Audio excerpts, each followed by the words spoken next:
Netizen semua masih pro ke Anda, ya.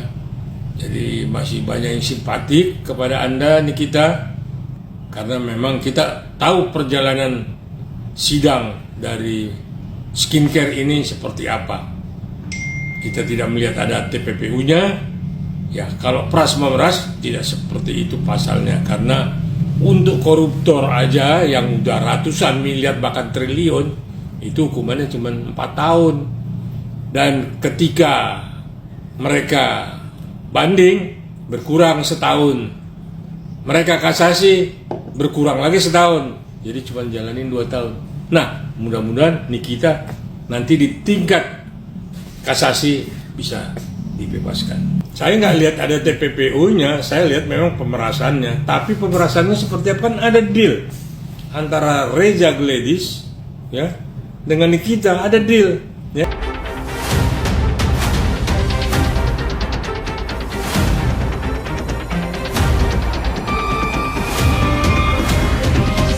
Ya, menarik ya perjalanan Nikita ya. Mulai dari PN yang dia diputus 4 tahun, lalu banding, ternyata putusan PN ditambah 2 tahun, jadi 6 tahun. Jadi saya pikir Nikita harus kasasi. Tidak lain, harus kasasi. Mungkin nanti Majelis Hakim Agung di tingkat kasasi akan melihat Anda, mungkin akan respect kepada Anda, mungkin akan juga putusan dari PN, PT itu mungkin nanti bisa banyak dikurangi. Nah, jadi PH-nya terus berjuang, nih kita kuatkan diri Anda, jangan lupa banyak tahajud lah, banyak sholat lah, ya, karena harus mendekatkan diri kepada yang kuasa. Nah, netizen semua masih pro ke Anda, ya. Jadi masih banyak yang simpatik kepada Anda, Nikita. Jadi nggak usah rendah diri, nggak usah merasa malu, karena memang kita tahu perjalanan sidang dari skincare ini seperti apa. Kita tidak melihat ada TPPU-nya, ya. Kalau pras memeras tidak seperti itu pasalnya, karena untuk koruptor aja yang udah ratusan miliar bahkan triliun itu hukumannya cuma 4 tahun. Dan ketika mereka banding berkurang setahun, mereka kasasi berkurang lagi setahun, jadi cuma jalanin 2 tahun. Nah, mudah-mudahan Nikita nanti di tingkat kasasi bisa dibebaskan. Bang, apa yang buat abang bisa bilang Niki bisa dibebaskan, bisa dikurangin, sedangkan Majelis Hakim Pengadilan Tinggi menyatakan Niki terbukti sah TPPU-nya dan ada pemerasan dan pengancaman. Itu kan bisa TPPU bisa sekitar 15-20 tahun, Bang. Kalau Majelis Hakim Mahkamah Agung meneliti dan menelaah lagi, Bang, gimana? Saya nggak lihat ada TPPU-nya, saya lihat memang pemerasannya. Tapi pemerasannya seperti apa? Kan ada deal antara Reza Gledys, ya, dengan Nikita, ada deal, ya. Karena apa? Karena memang dalam skincare-nya itu ada merkuri yang memang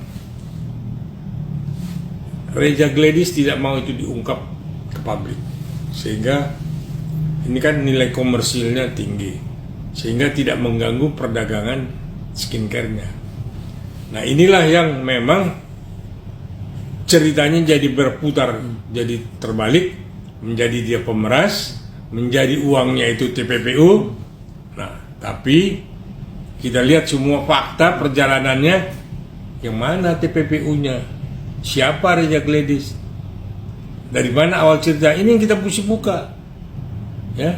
Jadi jangan kalau ada pemerasan terus hasil pemerasannya dibelanjakan apa, itu dianggap TPPU. Nah, kita coba kita bedah lagi undang-undang tipikor, TPPU-nya di mana, bagaimana, undang-undang TPPU-nya bagaimana. Nah, inilah yang memang sampai saat ini masih perdebatan dibuat. Nah, mungkin tadi kan saya bilang ada oknum jaksa, oknum penyidik kepolisian, oknum hakim yang kadang memutus juga nggak pakai tadi ngaling-ngaling lagi, kecuali kasus korupsi ya, baru dia putusannya diperingan.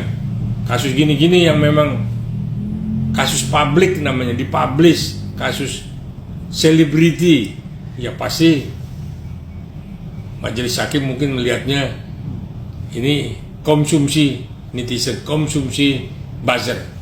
Nah, makanya selalu dibuat seolah-olah tegas, seolah-olah serius.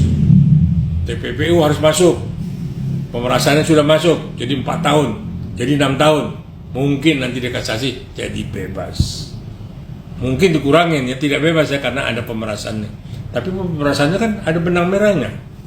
Seperti apa benang merahnya? Inilah yang memang kita serahkan ke majelis hakim di Mahkamah Agung untuk benar-benar membedahnya. Kasihan nih kita, karena dia tidak punya sesuatu, maka ini dibilang tajam ke bawah, tumpul ke atas. Bang, tapi kalau majelis hakim Mahkamah Agung berbeda pendapatnya Abang, dia menilai dan menelaah dan meneliti lagi, dan ini bisa diperberat, itu majelis hakim Mahkamah Agung kacamatanya gelap lagi atau gimana nih? Ya hakim agung ya itu kan bagaimana anunya lah. Saya pikir udah hakim agung udah lebih anu lah, karena dia hakim senior, dia juga orangnya sudah berumur semua, rata-rata kan sudah hampir 60, mungkin lebih wise, lebih elegan dalam menjatuhkan putusan. Nggak mata gelap seperti di PN, seperti di PT, ya hanya melihat kulit, nggak melihat ke dalamnya. Namun di Mahkamah Agung lebih jelas, lebih transparan, dan memang membedahnya sampai ke akar yang paling bawah dari perjanjiannya. Gereja Gledis dengan kita seperti apa? Ternyata ada uang beredar, nah udah cukup pemerasannya. Jadi korupsi aja tadi saya bilang 4 tahun korupsi, ya. Nah kok ini bisa jadi 4 tahun juga?